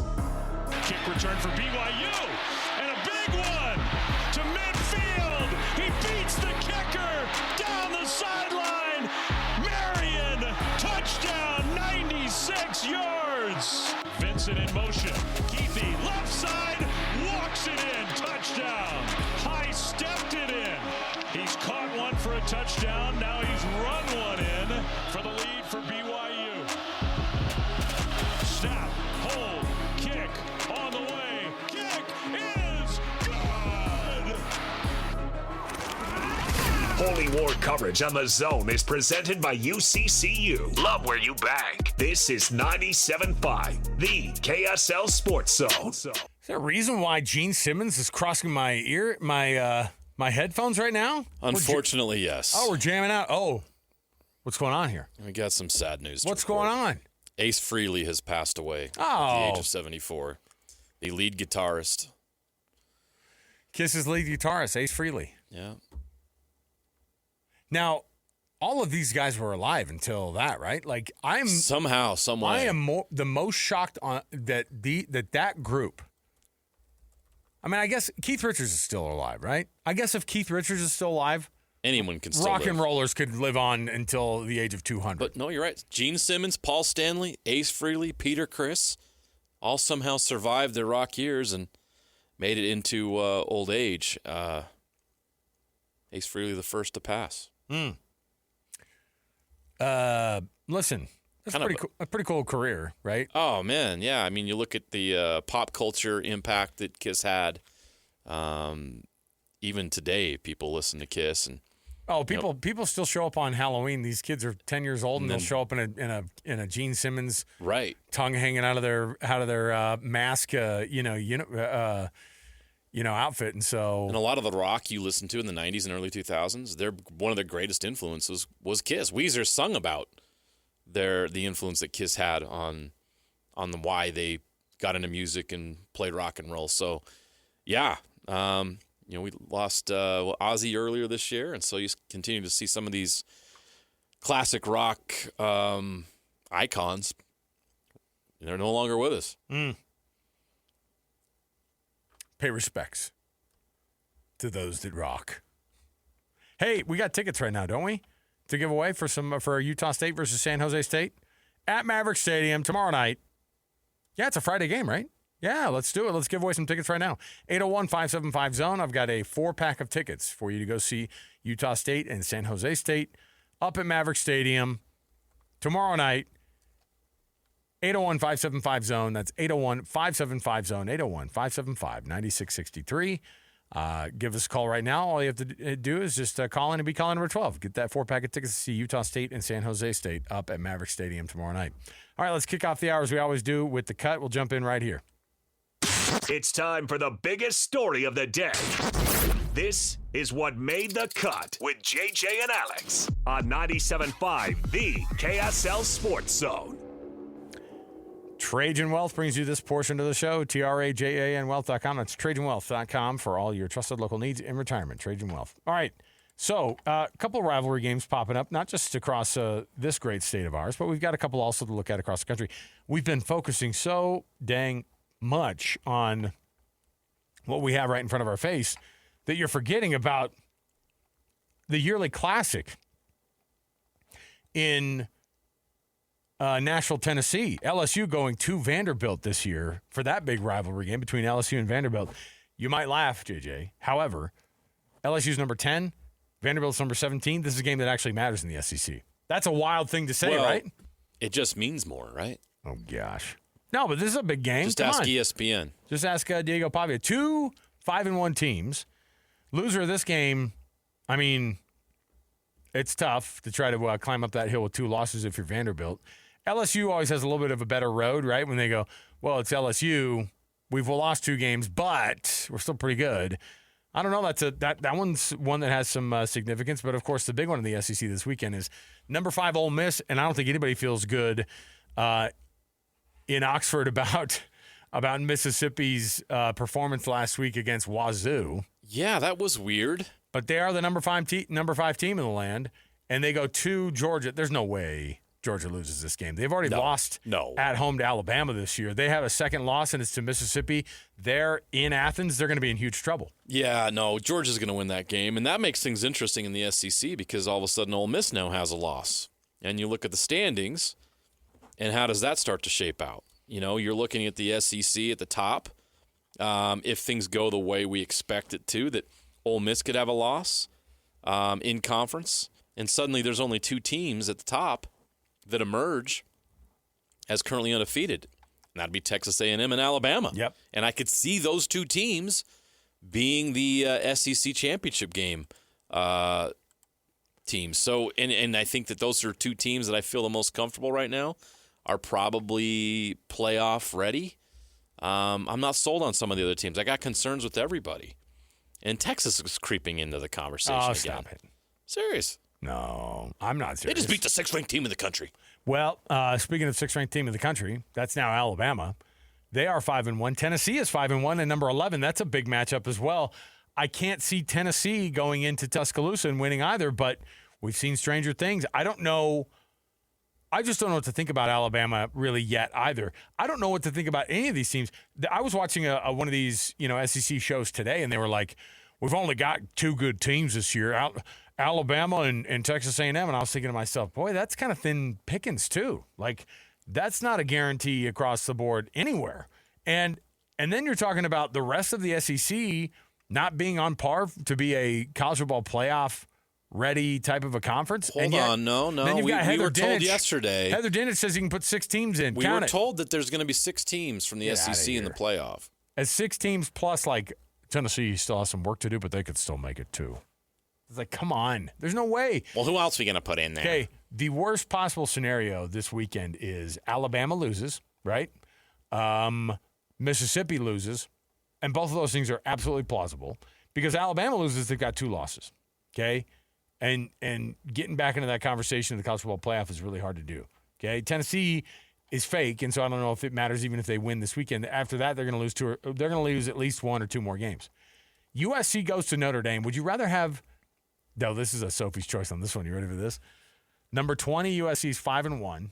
If they beat Notre Dame, they will get vaulted. JJ, you watch to like number 12, number 10. For sure. Right? Yes. Because Notre Dame is 13th right now at 4-2 on the season. Which is ridiculous. It's really stupid. I don't know which one I want to see lose more because if Notre Dame loses, they'll be 4-3. And I would love to say the voters have to kick them out of the top. Can we finally stick a fork in them if they lose 3? Well, certainly from a college football playoff perspective. But I mean, like but if they're in the top 25, if they stayed in the top 25, I would hate every AP voter for the rest of time. And USC losing, honestly, I don't know which one I want more because if USC loses, both those teams are 2 losses, and it's just really hard to be in that conversation. I don't want USC to have nice things. No. They deserve to suffer for what they did to ruin the Pac-12 as we knew it. They do. I want USC to have losing seasons forever. Utah's almost 4-point favorite. They're a 3.5-point favorite as of right now. Does that shock you? Yes. Down in Provo. BYU's the undefeated team. BYU is coming off the 11-2 year. Utah has played well the last 2 games that they played. Is that line just to But there's asterisks on both of those games. Oh, yeah. Because West Virginia was badly beaten up, missing a lot of players. Still impressive performance on the road in Morgantown. And obviously, Arizona State was shorthanded. So I love what I've seen out of Utah in the response to the Texas Tech game. But we really are going to learn a lot about Utah on Saturday against a BYU team that is a little banged up, but they have their quarterback, they have their running back, they got the receivers, they got Jack Kelly should play. So I feel like BYU has their best players in position to play that game. So Utah will be getting their best. So I am surprised by that line. But if you're going off recency, BYU struggled at Arizona. That was a close call. BYU had a weird fourth quarter against West Virginia. BYU had a slow start against Colorado, right? So I think there's a little bit of doubt that's crept in with BYU, and the schedule's been soft. We know that. I think that's why the line is what it is. But it's hard to think that BYU, having won 2 in a row in the rivalry, coming off what they accomplished last year, and having confidence being in Provo, that they wouldn't be favored in this game. But that's where things stand, and I think Utah does deserve that because the last 2 games for both teams, 2 or 3 games, 2 for Utah and 3 for BYU, I think Utah's got more momentum. Utah's playing, they're executing better on both sides of the ball. Is there a team that gets less respect at an undefeated record than, I'm not going to say BYU, I'm going to say Georgia Tech. 6-0 Georgia Tech. BYU and Georgia Tech would probably be the 2 that come to mind. Like Georgia Tech is number 12 in the country, and they're 6-0. People think of Georgia Tech like they do the service academies. Nobody takes them serious. That's a great point. I think Everybody they do. treats Georgia Tech like a service academy. They won a national championship more recently than, let's go down the list. Notre Dame, Penn State. Right. BYU, certainly. You think about those teams that we talk about, and they're in these conversations every year. Georgia Tech is 6-0, and they are 1 spot ahead of 4-2 Notre Dame. That's insulting. That's where our lives are. It's not like Notre Dame has an incredible schedule. No. They beat Purdue, Arkansas, who fired their coach after, Boise State, who's not what they were last year, and NC State, who perpetually sucks. That's not impressive to me. And they lost 2 big games. They lost their 2 big games. Exactly. Come on. Exactly. I know they were close. I know they were close battles. I think Notre Dame's a good team. I don't think they're a playoff team. They had their shot early in the season, and they fell short. So, I am honestly curious, though, to see how that game goes. I do think that USC-Notre Dame game has playoff implications, as ridiculous as it is, because voters are going to be motivated to move one of those 2 teams, whoever wins, up into the playoff conversation, which is insane. but that's just how it works. Those are big brands, blue bloods, that are going to get that kind of benefit of the doubt. So I'm going to have an eye on that game for sure, and you can watch it on KSL 5. Big brands, blue blood. Is that your new T-shirt? Let's make it up. Let's get it going. Big brands, blue blood. This weekend only in the SEC. It just means more. Yeah. SEC speed. So Curt Cignetti ended up getting himself a contract extension. Just wanted to mention that because that was significant. When I say significant, he's gotten an 8-year, $93.5 million extension. That is worth $11.6 per, JJ. Crazy. Indiana's head coach, Indiana Hoosiers football head coach, is getting $11.6 million. And he can thank James Franklin for being fired from Penn State for it. Because half of it is, let's lock up our guy. The other half is, he's getting mentioned for this other job that we know we can't compete with. Yeah. From a numbers and exposure and tradition and stadium, all the things, right? Indiana just threw the gauntlet down. They're paying Curt Cignetti $11.6 million per year for the next 8 years, and he did his press conference today. When somebody pays you $11.6 million a year for the next 8 years, he said this: I plan on retiring as a Hoosier. That's what you say today. That's what you say today. We'll see how that changes over the next few years. 5 years ago, he was making $425,000 a year as the head coach at James Madison. He, before that, took a D2 job, leaving Nick Saban's staff making $300,000 a year as a staffer to make $105,000 at the D2 school. And everyone's like, "You're nuts for taking that job." And he said, because I think that was at one of the D2 IU, PUI, one of the Illinois University, Purdue University, Indiana University, IUPU. Yeah, he did it. He was at an Ooey Pooey school at some point as a D2 to get his feet wet as a head coach. Gambled on himself, and it paid off to the tune of $11.6 million over the next 8 years. He's 64 years old. No, over the next 8 years, every year, by the way. That's crazy. Hey, how old is he? 64. Wow.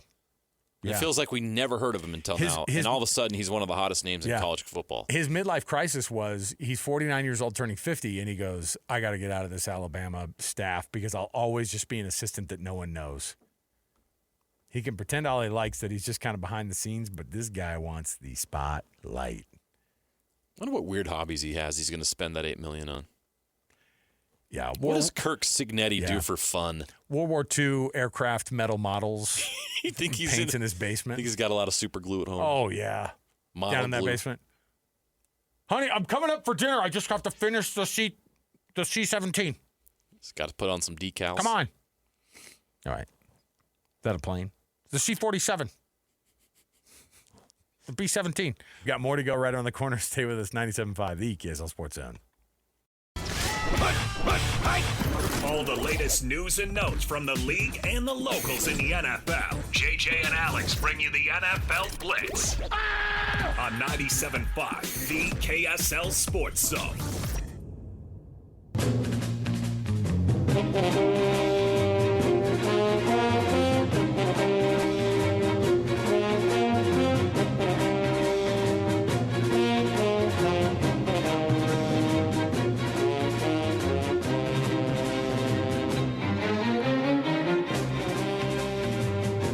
Back, everybody. JJ and Alex, 97.5, the KSL Sports Zone. Alex Kirry, Jeremiah Jensen. Thanks for being with us on the program, everybody. That music, of course, means it is that time of the day for us to be able to jam on some NFL topics with our NFL Blitz. Hey, by the way, I want to mention where we're going to be on Saturday. All day long, by the way, across the entire station from 10 a.m. when College Football Saturday kicks off all the way till the post-game wraps after BYU and Utah. We got you covered right here. And, of course, part of that is going to be our massive KSL Sports Zone rivalry pregame bash going on live from UCCU at the branch down there on Freedom Boulevard in Provo. food, games, prizes, cash, and tickets to be won. Those tickets, by the way, to the actual rivalry game itself, you can win those right there. Don't miss it this Saturday, 4 to 6 at UCCU's Freedom Boulevard branch in Provo. Love where you bank. JJ, Steelers Bengals tonight. Somebody called it the Icy Hot Bowl because of the hot quarterback, 40-plus quarterback on 40-plus quarterback action that you're going to get tonight. I showed you the graphics they put up. They have Joe Flacco on the screen, and they have Aaron Rodgers on the screen next to him. And the most salt and pepper beard quarterback matchups you've ever seen. 2 40-year-olds. Is that how old they are exactly, 40? Just right on 40? That's not even that old, man. Well, no, because we're older than that. Might be 41? Aaron Rodgers is 41. Oh, Joe Flacco is 40. I can't imagine. Like, that does not interest me. Like, wow, 2 40-plus quarterbacks. No. The quarterback matchup shouldn't interest you at all. Maybe 15 years ago. Imagine in 2012, a Packers-Ravens Super Bowl would have been amazing, right? Yeah. It's 2025, and the dudes are still playing. It's insane. I just wonder, too, like a game like this, and I was just watching John Gruden pontificate about how much coaches hate Thursday night games. Let me tell you something. Everybody hates these Thursday night games. Mike Tomlin hates them. And he's like, you know why? And first of all, he coached with Mike Tomlin on that Bucs coaching staff when they won a Super Bowl. And he's like, you know why he hates those Thursday games? The same reason, like, there's not a lot of people that do well on Thursday nights. Mike Tomlin, where does he rank on the hierarchy of great coaches? In modern time, one of the best. Oh, yeah. Top 5. Has he been at the Steelers for 20 years now? Yeah. Crazy. So he's as good as it comes. He's been as consistent as it comes. He's 2-9 all time on Thursday nights. These coaches hate these freaking games. There's no way. And Steelers-Bengals, come on. You usually get a craptastic game. I think the 49ers and Rams had a nice game a couple weeks ago. That was fun. Overtime, right? Yeah, typically, though. And the Rams won, didn't they? Oh, wait. Fumble. That was rude. 1 yard line. How'd your Mariners do yesterday? Oh, you mean staying up 2-1 in the ALCS? Oh, we're just going to completely ignore what happened? Game 3 never happened. You know what's really scary about that? That means that the Blue Jays are now 4-0 at T-Mobile Ballpark this year, and the run differential was already plus 17. It's now plus 26 That's over insane. those 4 games. So if you think I'm excited about Game 4 tonight, I am freaking not. Get us back to Toronto ASAP. Jeez. But no, not that I've been thinking about that. By the way, the oh yeah, is this a matchup that you see being one that matters, I guess, a little bit further down the line? Because the Steelers are 4-1. Is that a shock to you that they're 4-1? Yeah, it is. It is a shock. I didn't think with Aaron Rodgers at quarterback, I thought that would be, I don't know, I didn't think it was going to work as well. It actually has. They made some changes. I mean, Jalen Warren's been awesome at running back. He's not running for 150 yards every game, but the dude gets the job done. DK Metcalf's worked out perfectly. The defense has been great. The Steelers are the team to beat in the AFC North because the Ravens have fallen off a cliff. So the division is for the Steelers to win. I think the Steelers are going to be the only playoff team out of that division, which you wouldn't have thought before the season started. Pot this music up just a little bit here, Alex. I want people to listen for just 1 second. Okay, my nephew told my sister to text me yesterday, and I had no idea what he was talking about at first, but she texted me and said, hey, so-and-so wants to know why you guys are playing Drunken Sailor on your show right now. With a drunken sailor, what would you do with a drunken sailor early in the morning? Now, I'll tell you why. First of all, this is classic NFL films. We already know that. Sam Spence, who brought us these beautiful and amazing arrangements that only the autumn wind is a pirate. What's his name? Who used to do the voiceovers for all the NFL films documentaries? The autumn wind is a pirate. Sam Spence. No, Sam Spence did the music. The guy that did the voiceover. What the heck? He should be more famous in our minds than Sam John Spence is. Facenda. Got it. But Sam Spence was the one who put the music together. And of all these guys, by the way, Drunken Sailor is just a non-copyrighted public domain song that you could just play with and make your own version of. No one is suing you from 1497 for the use of Drunken Sailor. Blackbeard wants his treasure back in royalties. So if you're wondering why Sam Spence used Drunken Sailor 1, because the autumn wind is a pirate. The Raiders. Right? I mean, like that. There was a lot of that on those NFL films, and there was a lot to talk about on NFL films with the Raiders. They were good back in the 70s and 80s, right? The glory days of NFL films was the glory days of the Oakland Raiders. Yes, and so there was / LA Raiders. Yeah. So what I'm saying is long explanation, but Sam Spence used public domain music to be able to already use tunes that are familiar to us to be able to put them even more further into the zeitgeist, into our football minds with NFL films. So that's why, young Hayden, that's why we play Drunken Sailor, as you call it, on our program. Isn't that right? Or did I miss it all? That's all right. It's there. Yeah. And this guy's I don't even know who John Facenda is. Napolis, our producer, is like, I don't know who John Facenda is. I don't even know what NFL Films is. He's going to Google it now. Look up. He's gonna ask Chat GPT. Yeah. He could probably take Chat GPT and create a new NFL film song by Sam Spence. NFL Films was cool back in the day. Now Roger Goodell has just turned it into a big corporate nothingness. All right, we'll take a break here. We'll come back. We'll chat with our guy Caleb from Hercules First Federal Credit Union, just around the corner here. So stay right here with us. More to go. 97.5 the KSL Sports Zone. Wrapping up the hour with our picks for the best and worst moments on today's show. As JJ and Alex want to hear your best and worst of the day.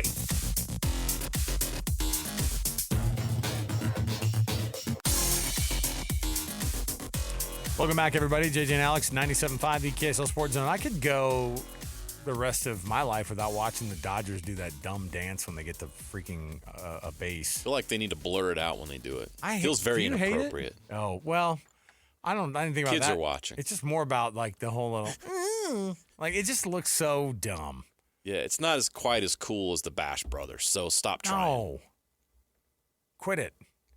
And like they do it every time they get on and they just stand on the base and like, yay. It looks like my 7-year-old made up a dance. You know what I mean? Like, I don't want that. Well, it's probably from TikTok, right? Is that where we're at now? The Dodgers, familiar with the TikTok trend, they are now taking bases in a new way. JJ has more from the sports desk. JJ? Can't wait to cover this one, Alex. That's right. They've been dancing their way through the playoffs. Gosh, don't you hate? You just wrote my lead for me. Oh, boy.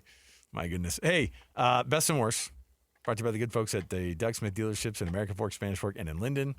And now Mitsubishi, of course, is part of that family of the Doug Smith dealership. So go check them out for yourself. Nobody knows cars like Doug. Mentioned a little bit of it earlier, but our best and worst is Kurt Cignetti getting himself a contract extension. He's 6-0 this year. He, of course, took the Indiana Hoosiers to a improbable playoff run last year, and apparently they're getting better this year. So Indiana football's ranked 3rd in the country. Crazy. Think about that. That's crazy. I plan on retiring a Hoosier, he says. The worst is, why would you do this? Why would you do this? George Springer, Vlad Guerrero Jr., and many other Blue Jays hitting the ball extremely far at T-Mobile. How many home runs did the Blue Jays hit yesterday? I don't know. They won 13-4. 5 home runs? May as well hit 13. That's what it felt like. 13-4 they lost. You had other choices there. You could have talked about the 7-on-7 high school team that is getting Panini trading cards made out of them. Are you kidding? No, that's real. Phenomenal. Phenomenally dumb. What are we doing? Pay the kids, man. Football cards of 7-on-7 kids?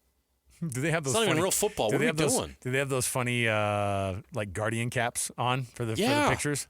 Yeah, they do. I mean, it's essentially flag football. That's what we're talking about. Yeah. Jeez. Without the flags. Fine. Oh yeah, the whole thing. Hey, listen.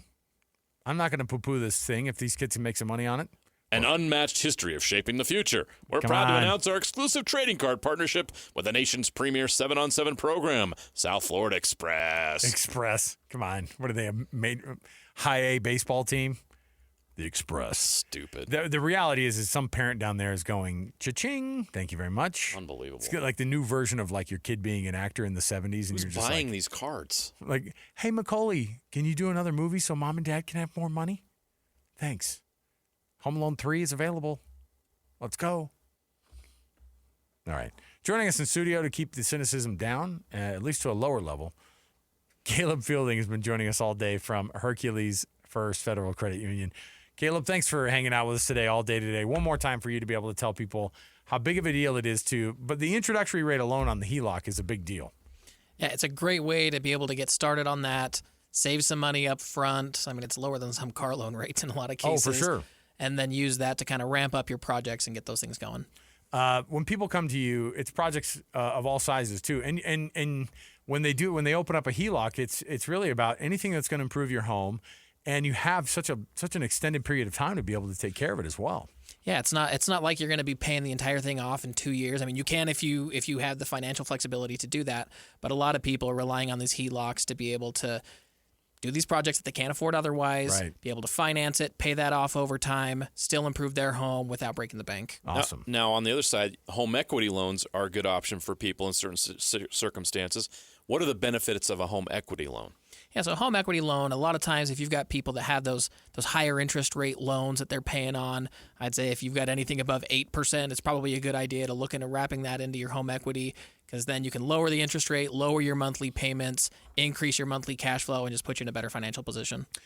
Caleb, thanks for joining us today. We've been reminding people, just go to HerculesCU.com to find out more. Go to HerculesCU.com. Find out how to become a member right there. You can apply online, and you can get it going right there. And you're not going to get taken care of better than anybody right here in the Valley than Hercules First Federal Credit Union. Caleb, thanks for hanging out today, man. Thanks for having me again. Appreciate it. Absolutely. Go Mariners. We're going to take a break here. We got more to go around the corner. 97.5, the KSL Sports Zone.